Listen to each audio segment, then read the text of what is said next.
Selamat datang siswa dan siswi SMK Pancasila Surakarta yang Ibu cintai dan Ibu banggakan.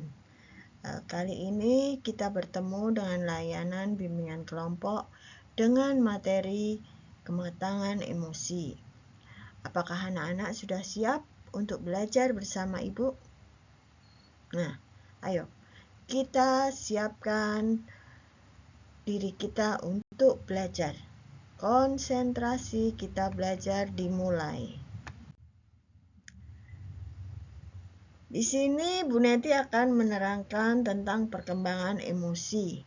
Ya, perkembangan emosi menurut Goleman 1995 yaitu kegiatan atau pergolakan pikiran, perasaan, nafsu, setiap keadaan mental yang hebat yang meluap-luap.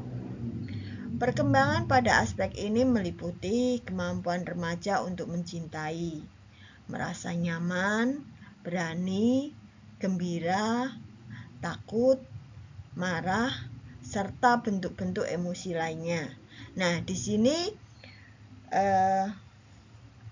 digambarkan pada wajah, ada yang bergembira, ada yang menangis, ada yang sedih, ada yang marah, ada yang takut.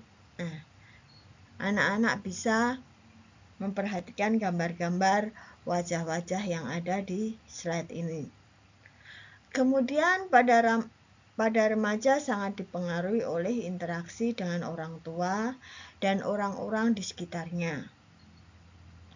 Emosi yang berkembang sesuai dengan impuls emosi yang diterimanya. Misalnya, remaja yang cukup mendapat curah kasih sayang akan belajar menyayangi. Sedang remaja yang mendapat kekerasan akan belajar menyakiti atau mild depresif dengan lingkungan di sekitarnya. Ya. Kemudian untuk karakteristik perkembangan emosi remaja ada beberapa.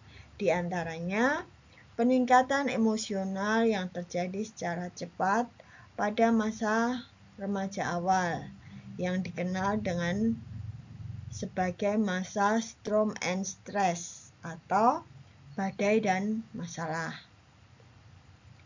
Kemudian peningkatan emosional ini juga merupakan hasil dari perubahan fisik, terutama hormon yang terjadi pada masa remaja.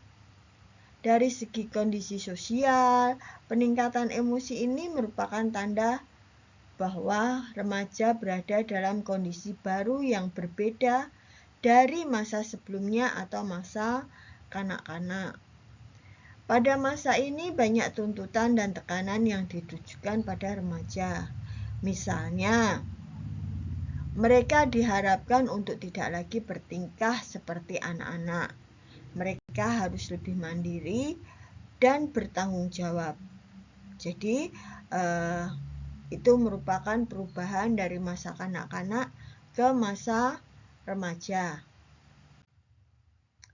Karakteristik perkembangan emosi remaja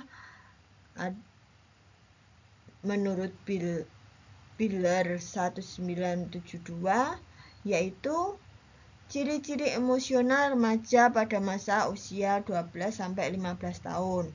Di antaranya cenderung banyak murung dan tidak dapat diterka tentang perasaan hati, suasana hati pada saat itu. Kemudian bertingkah laku kasar untuk menutupi kekurangan dalam hal rasa kurang percaya diri.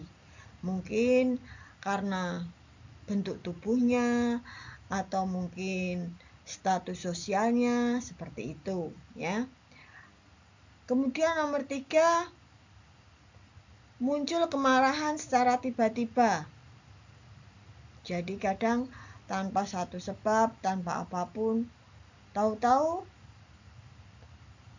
teman kita ada yang marah. Ya. Nomor 4, cenderung tidak toleran terhadap orang lain dan ingin selalu menang sendiri. Dan yang nomor 5, mulai mengamati orang tua, guru, dan teman secara objektif. Nah, untuk ciri-ciri emosional remaja usia 15-18 tahun, diantaranya 1. Pemberontakan. Ya. Remaja merupakan ekspresi dari perubahan yang universal dari masa kanak-kanak menuju masa remaja dewasa. Ya. Masa kanak-kanak, masa remaja, lanjut ke masa dewasa. Kemudian banyak remaja mengalami konflik dengan orang tua mereka. Dan yang ketiga, sering sekali melamun memikirkan masa depan mereka. Ya. Jadi kadang saya kalau habis lulus dari sekolah mau ngapain ya? Rencana masa depanku bagaimana ya? Nah, itu seperti itu. Kemudian lanjut untuk faktor yang mempengaruhi perkembangan emosi remaja. Ya. Di sini ada beberapa faktor yang mempengaruhi perkembangan emosi remaja.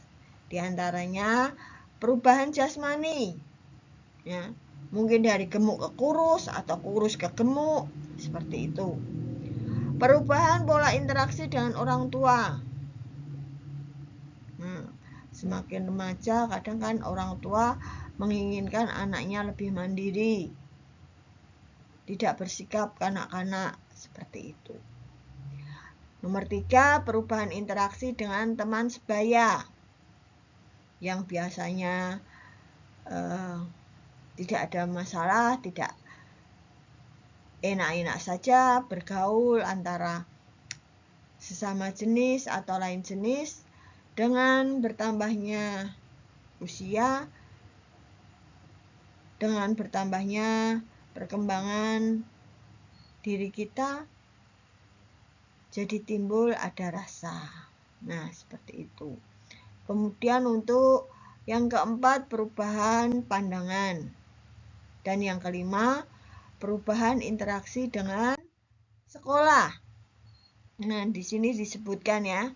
Ini ada bahkan faktor-faktor yang mempengaruhi emosi.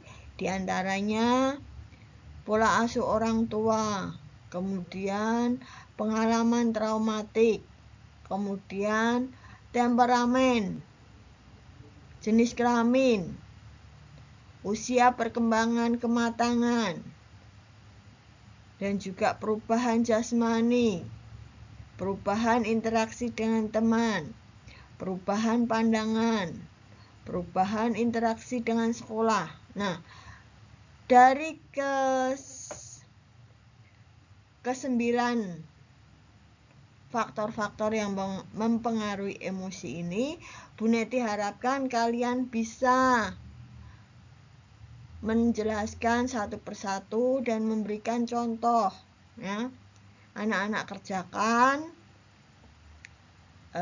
di buku, kemudian nanti bisa langsung kirim screenshot lewat WA ke nomornya Bu Neti, ya. Apabila masih kurang jelas atau ada yang ingin ditanyakan, bisa langsung wapri Bu Neti, ya. Mungkin saat ini kali ini sekian dulu materi yang Ibu sampaikan. Kita akan berjumpa lagi untuk materi selanjutnya, ya. Terima kasih, dan Bu Neti harap tugas dari Bu Neti anak-anak segera kerjakan dan dikumpulkan via WA. Terima kasih.